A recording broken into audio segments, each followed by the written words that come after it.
నిజంగా గౌరీ గురించి తెలిసిందా? అవును రేఖ, ఒక అతను గౌరీ ఫోటోను తీసుకెళ్తూ కనిపించాడు. గౌరీ దొరకాలి.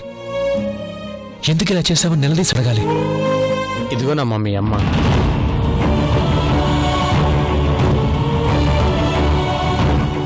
ఏ రోజుకైనా తను మీ మాట వినాలి, వింటుంది కూడా. నా వాళ్ళు పరాయి వాళ్ళంటూ నేనెవరిని పరాయి వాళ్ళని చేసి మాట్లాడను. అలా మాట్లాడాల్సి వస్తే ముందు నువ్వు సమీక్ష నాకు నా వాళ్ళు అవుతారు. ఎలా వస్తుందమ్మా?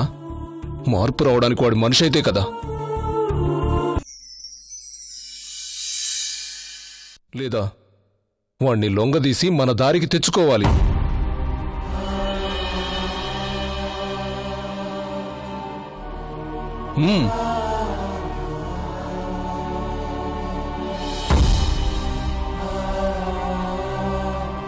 లొంగదీయడమా? అవును, లొంగదీయడమే. వాణ్ణి ఎలా దారికి తీసుకురావాలో నాకు బాగా తెలుసు. నేను చెప్పినట్లు చేసావంటే వాడు నువ్వు చెప్పినట్లు చేస్తాడు. చేస్తావా? ఏం చెయ్యాలి? నాతో పాటురా, వెళదాం. ఎక్కడికి? సంజయ్ వాళ్ళ ఇంటికి.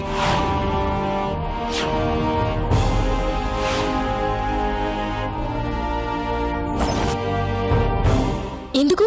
ఎందుకేంటి, నిన్ను తీసుకెళ్లి సంజయ్ వాళ్ళ అమ్మా నాన్నల ముందు నిలబెడతాను.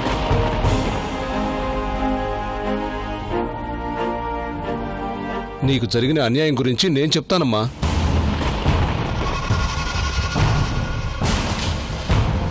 వాళ్ళ అమ్మగారు చాలా మంచి మనిషి.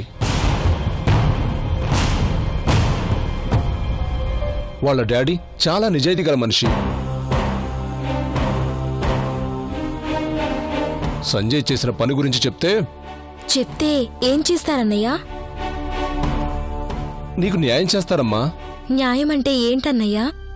అంటే నీకు సంజయ్కి పెళ్లి చేస్తారమ్మా. పెళ్ళా? పెళ్ళైతే చేసుకుంటాడు, కానీ నా ప్రేమను చెప్పన్నయ్యా. చచ్చిపోయిన నా ప్రేమను తిరిగి తెచ్చివ్వగలరా? వాళ్ళ అమ్మా నాన్నల మీద ఉన్న భయంతో నాకు తాళి కడతాడేమో, కానీ నా మీద ప్రేమ చూపించగలడా అన్నయ్య? అందుకని అతను క్షమించి వదిలేస్తున్నావా? ఈ ప్రపంచంలో నేను క్షమించకూడని వ్యక్తి ఎవరైనా ఉన్నారంటే అది సంజయ్ మాత్రమే అన్నయ్య. మరి ఎందుకమ్మా అతన్ని వదిలేస్తున్నావు? నీకు అవకాశం ఉంది. ఎక్కడుంది? మాయ మాటలు చెప్పి మత్తు టాబ్లెట్స్ కలిపి నా జీవితాన్ని నాశనం చేసిన వాణ్ణి నా చేతులతో చంపాల్సింది పోయి నాకు 5 లక్షలు ఇచ్చి నీ పాపం కడిగేసుకో అని అడిగినప్పుడే నాకున్న అవకాశాన్ని పోగొట్టుకున్నాను. ఆ రోజే డబ్బు కోసం శీలాన్ని అమ్ముకున్న ఆడదానిగా మిగిలిపోయాను. ఇక తనని ప్రశ్నించే హక్కు నాకెక్కడదన్నయ్యా? అందులో నీ తప్పే ఉందమ్మా. ఆ రోజు ఏ పరిస్థితిలో ఆ డబ్బు అడిగావో వాడికి అర్థం కాకపోయినా నాకు తెలుసు. మీ తాతయ్యని కాపాడుకోవడం కోసం ఏ ఆడపిల్ల చేయలేని పని నువ్వు చేశావు. అది తప్పెలా అవుతుంది? కాదని నేనంటే అది సమర్థింపే అవుతుంది, కానీ నిజం కాదు కదన్నయ్యా. అది కాదమ్మా. లేదన్నయ్యా, తనని నిలదీసి ప్రశ్నించే ధైర్యం నాకు లేదు. ఎందుకంటే తనెవరో కాదు, నన్ను చిన్నప్పటి నుంచి చేరదీసి పెంచిన రేఖమ్మకు స్వయాన మేనలుడు. రేఖమ్మ అంటే ఆవిడ నీకు తెలుసా? తెలుసా అంటావేంటన్నయ్యా? నన్ను పెంచింది, చదివించింది ఆ అమ్మే. ఆ అమ్మకు ఉష కంటే నేనే ఎక్కువ. ఒక తల్లి కడుపున పుట్టలేదనే కాని ఉషా నేను సొంత అక్కా చెల్లెల్లా పెరిగాం. జీకే అన్నయ్య నన్ను సొంత చెల్లెల్లా చూసుకున్నాడు అంటే సంజయ్ గురించి తెలిస్తే ఎలా ఊరుకుంటాడనుకున్నావు? అయితే ఇంకేంటమ్మా, ఈ విషయం చెప్తే వాడి తాట తీసి నీ కాళ్ళ దగ్గర పడేస్తాడు. అంతకంటే ముందు ఆ కుటుంబంలో నా వల్ల గొడవలవుతాయి అన్నయ్య. అదేంటమ్మా? అవునన్నయ్య, నాకు అన్యాయం చేశారని తెలిస్తే రేఖమ్మ ఊరుకోదు, జీకే అన్నయ్య ఊరుకోడు. సంజయ్ అంటే వాళ్ళమ్మకెంత ప్రేమో నా కళ్ళారా చూశాను. చిన్నప్పటి నుంచి పెంచినందుకు అమ్మకు వాళ్ళన్నకు మధ్య గొడవలు పెట్టి మనస్పర్ధలు సృష్టించనా?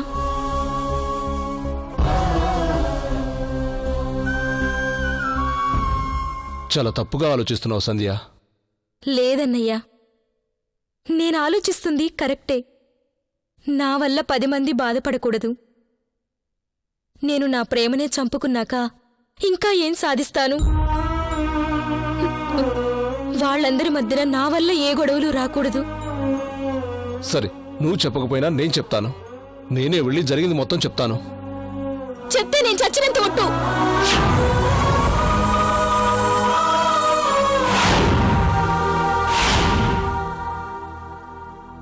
జరిగింది నీకు నాకు మధ్యనే ఉండిపోవాలి కాని బయటికి రాకూడదు. అలా వచ్చిందంటే నా మీద ఒట్టే.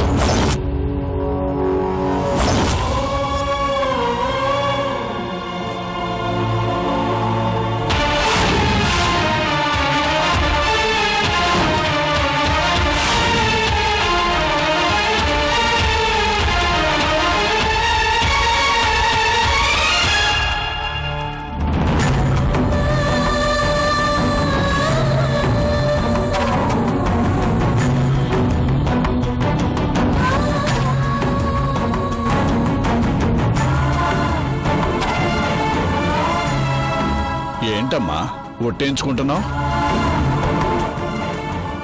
అదే తాతయ్య గారు, నేను విడిగా ఉంటానమ్మా అంటే అలా ఉంటే నా మీద ఒట్టు అని ఒట్టేయించుకుంటుంది అంతే.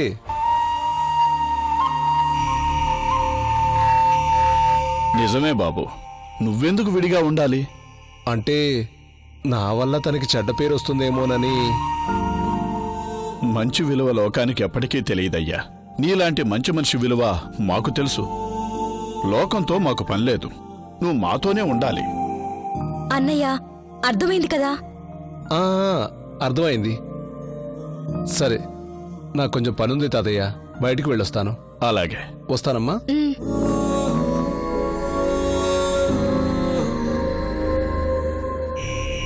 అమ్మా, నేను కాసేపు రెస్ట్ తీసుకుంటాను. అలాగే తాతయ్య.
ఏంటి బద్రి ఇది? క్వార్టర్లీ రిజల్ట్స్ అనౌన్స్ చేయాలి కదా, ఒక్క ఫైలు క్లియర్గా లేదు. ఏంటిదంతా? సంజయ్ మీద ఎలాగూ నమ్మకం లేదు, కనీసం నువ్వేనా పట్టించుకోవాలి కదా. లేదు సార్, అన్ని ఫైల్స్ రెడీ చేశాను. ఆడిటింగ్ రిపోర్ట్ కూడా వచ్చింది. ఆ కాపీస్ ఫైల్లో పెట్టాలంతే.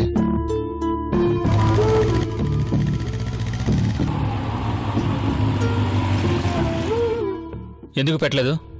ఇప్పటివరకు ఏం చేస్తున్నారు మీరంతా?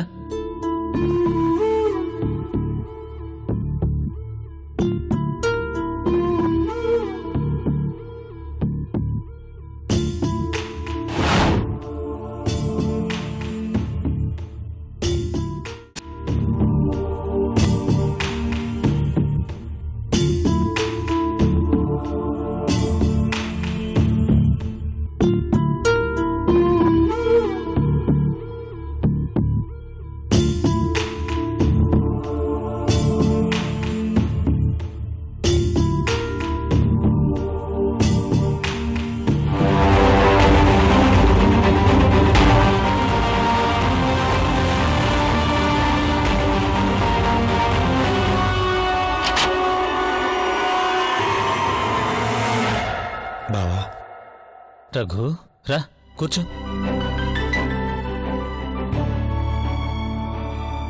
ఏది బావా గౌరీ ఫోటో ఏది? అది పేపర్స్కి టీవీకి ఇచ్చి అనౌన్స్ చేయిద్దాం. అలాగే పోస్టర్స్ కూడా ప్రింట్ చేయించి అంటిద్దాం.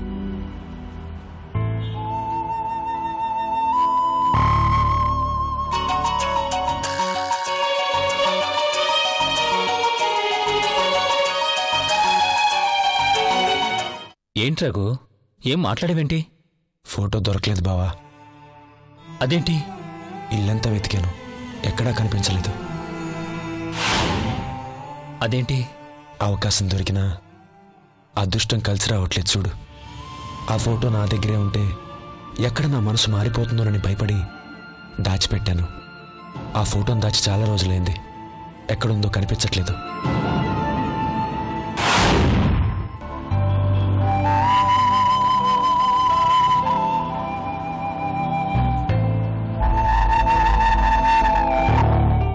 నా దగ్గర కూడా ఫోటో లేదు రఘు. తను మొదటి నుంచి వేరుగా ఉంది, ఎవరితోనూ కలవలేదు. అందుకే కనీసం ఏ ఫంక్షన్లో కూడా తన ఫోటో లేదు.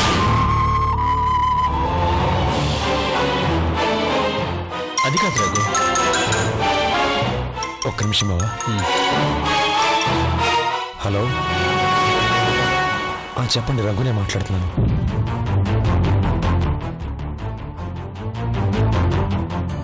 నేను తర్వాత పిలుస్తాను, వెళ్ళు. అలాగే సార్. నేను ఒక అర్జెంట్ మీటింగ్లో ఉన్నాను, ఒక గంట తర్వాత ఫోన్ చేస్తాను. ఓకే.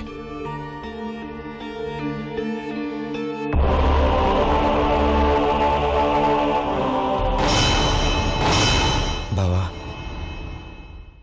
ఎందుకు నాకే ఇలా జరుగుతోంది? ఇన్నేళ్ల నా జీవితంలో ఏది నా చేతుల్లో లేకుండా పోయింది. గౌరీ ఎక్కడుందో తెలీదు, ఎలా ఉందో తెలీదు. తన గురించి తెలుసుకునే అవకాశం ఉంది అని తెలిసేసరికి అవసరమైన ఆధారం దొరకకుండా పోయింది. అయినా అసలు నా జాతకమే అంతేనేమో బావా. రఘు కూల్, నువ్వేం దిగులు పడకు. నేను చెప్తున్నాను కదా, టెన్షన్ పడకుండా వెతుకో. ఆ ఫోటో తప్పకుండా దొరుకుతుంది. ఈలోగా నేను ట్రై చేస్తాను. Don't worry. సరే బావా, వస్తాను. అలాగే.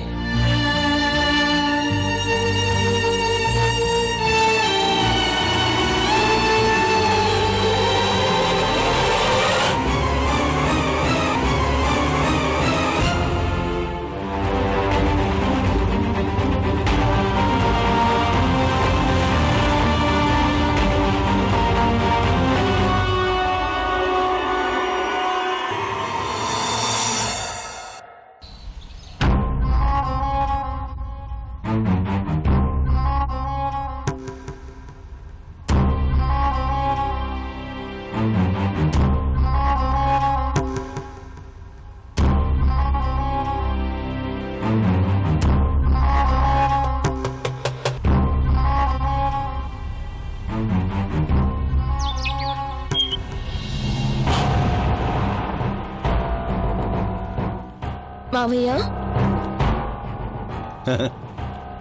రామా ఉషారా, కూర్చోమ్మా, కూర్చో. ఎలా ఉన్నావమ్మా? ఏంటిలా సడన్ గా వచ్చావు? ఏంటి అంకుల్ ఇది? ఆ రోజు మీరు నాకేం చెప్పారు?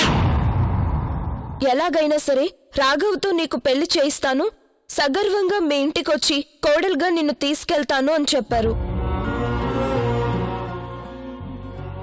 కానీ శివర్కి ఏమైంది?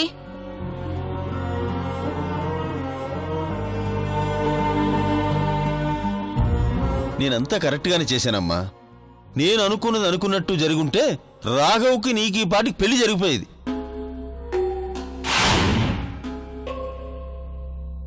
మీ అన్నయ్యనమ్మా అంతా చెడగొట్టాడు.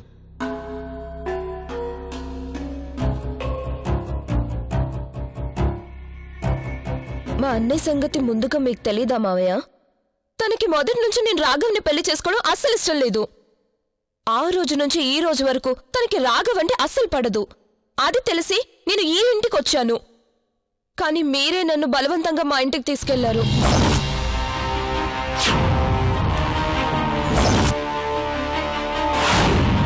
నా కొడుకే నాకు దూరమే చేస్తుంటే మధ్యలో నువ్వెందుకే నా నెత్తి మీద? చివరికి ఏం జరిగింది? నా కళ్ళ ముందే మా అన్నయ్య రాఘవ్ని షూట్ చేయబోయాడు.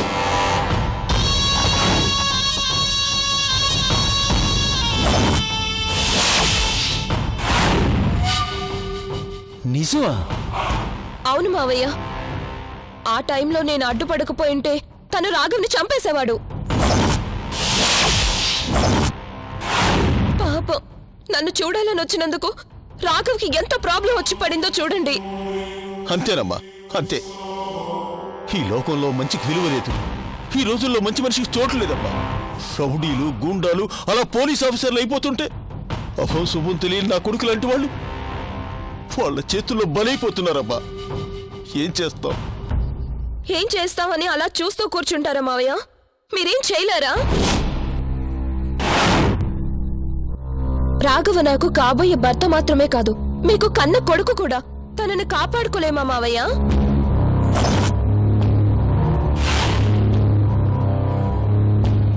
కొడుకమ్మా, కన్న కొడుకుని కాపాడుకోవాలని ఏ తండ్రికి మాత్రం ఉండదు. ఉంటుంది ఉంటుంది అని అలా అంటారేం మావయ్య? తనని కాపాడటానికి ఏం చేయలేరా? మా అన్నయ్య సంగతి మీకు తెలీదు. పరమ మూర్ఖుడు. మా అమ్మ మీద కోపంతో 20 ఏళ్ళు సరిగ్గా మాట్లాడని కూడా మాట్లాడలేదు మావయ్య. తను రాఘవ్ని చంపేస్తాడు. చంపలేడు.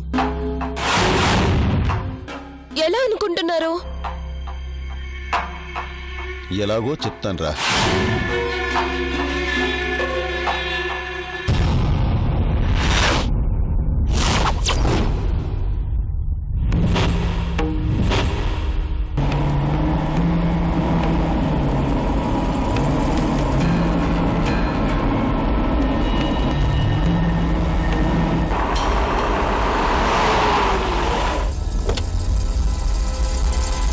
రామ్మా.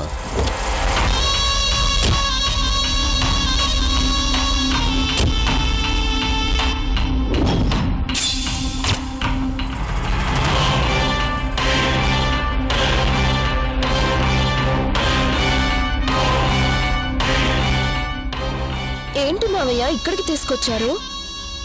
రామ్మా, చెప్తాను. రామ్మా. ఏంటి భయపడుతున్నావా? భయం ఎందుకమ్మా, నేనున్నాను కదా. రా.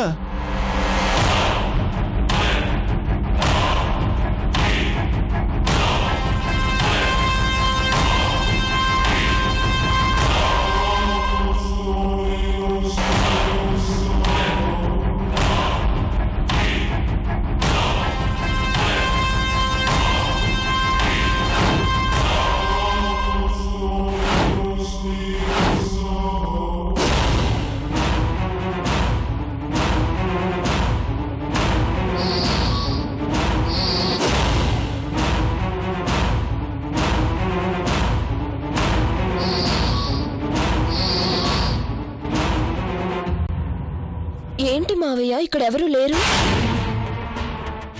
ఎందుకు ఇక్కడికి తీసుకొచ్చారు? ఎవరూ లేరా? నువ్వు నిజంగా నా కొడుకుని ప్రేమించలేదా? అదేంటి మావయ్య? అవునమ్మా, ప్రేమించిన వాడు పక్కనే ఉంటే మనసు ఏదో సంకేతం పంపిస్తుంది అంటారు కదా. మరి రాఘవ నీ పక్కనే ఉన్నా నీకే సంకేతం రావడం లేదా?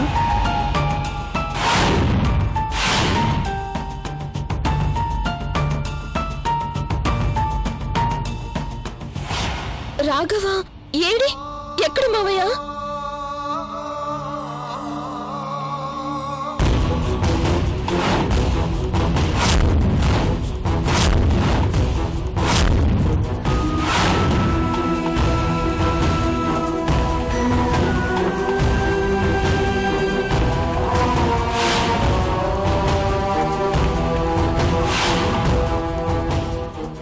రాఘవ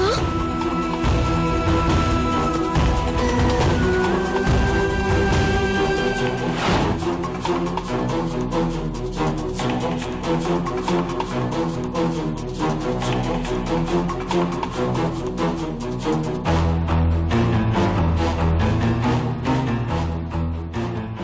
రాఘవ, నువ్వెక్కడా?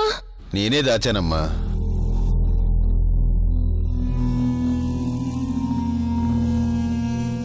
బయటికి వెళితే మీ అన్న చంపడానికి రెడీగా ఉన్నాడు. వాణ్ణి చంపడం కోసమే మీ అన్న తనని జైలు నుంచి తప్పించాడు.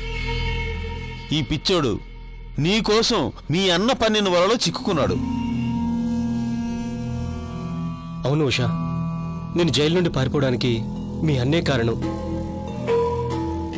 తనే నన్ను పంపించాడు. కానీ దాని వెనుక ఇంత కుట్ర పన్నుతాడని నేను అస్సలు అనుకోలేదు. చూడమ్మా ఉషా, ఇందాక నువ్వన్నా గుర్తుందా, మనం రాఘవుని కాపాడుకోవడానికి ఏం చేయలేమా అని. చేయగలమమ్మా, మనం చేయగలం. అది జరగాలంటే మీ ఇద్దరికీ పెళ్లి జరగాలి.